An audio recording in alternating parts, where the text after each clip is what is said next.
Hola, bienvenidos al capítulo 9 de Hechos. En este capítulo veremos sobre la conversión de Saulo. Y no será la única vez que lo cuente, pues a él le encantaba compartir su testimonio. Cuando inició la persecución de la iglesia de Jerusalén comenzó a reunirse en secreto. Esto trajo paz a los líderes religiosos, pues pensaban que habían ahuyentado a los cristianos. Pero Saulo no estaba en paz. Él no dejaba de amenazar a los discípulos del Señor. Y por eso fue que le pidió al sacerdote cartas para ir a Damasco y prender a todos los que fueran discípulos de Jesús. En el camino, no sabemos si Saulo viajaba en burro o en caballo, pero mientras viajaba, acercándose ya a Damasco, resplandeció en su derredor una luz del cielo, y él cayó a la tierra. Cayendo a la tierra, oyó una voz que le decía: «Saulo, Saulo, ¿por qué me persigues?». Él preguntó: «¿Quién eres?». Y la voz le respondió: «Yo soy Jesús, a quien tú persigues. Levántate, entra en la ciudad y se te dirá lo que debes hacer». Saulo, que tenía los ojos abiertos, no veía nada. Incluso los hombres que iban con él estaban atónitos, pues habían escuchado una voz, mas no le habían entendido.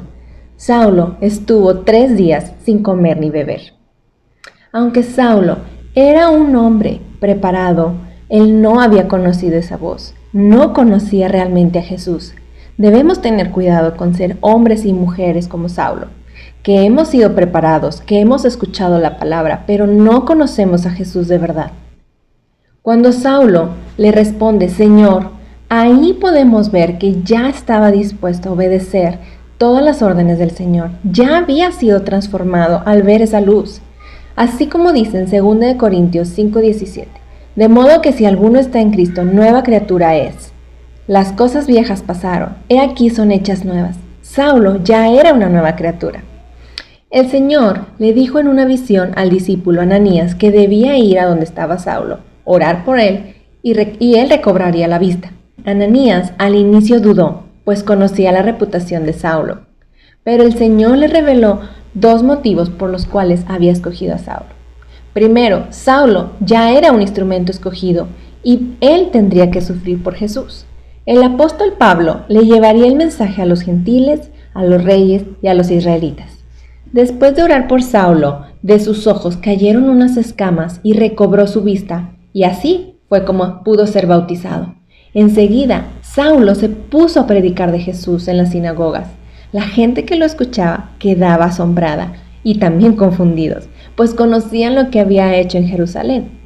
Algunos judíos buscaron matarle, pero Saulo se enteró y los discípulos le ayudaron a escapar. Cuando llegó a Jerusalén, los discípulos aún le tenían miedo y no creían que fuese discípulo.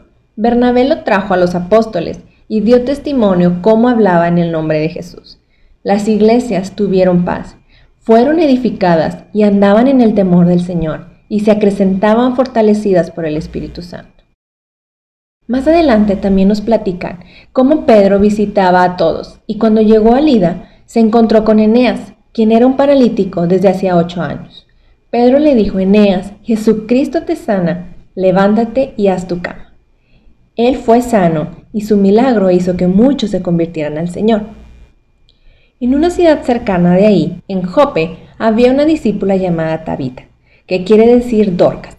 Ella hacía buenas obras y daba limosnas. Ella enfermó y murió. Como Lida estaba cerca de Jope, los discípulos le rogaron a Pedro que fuera con ellos.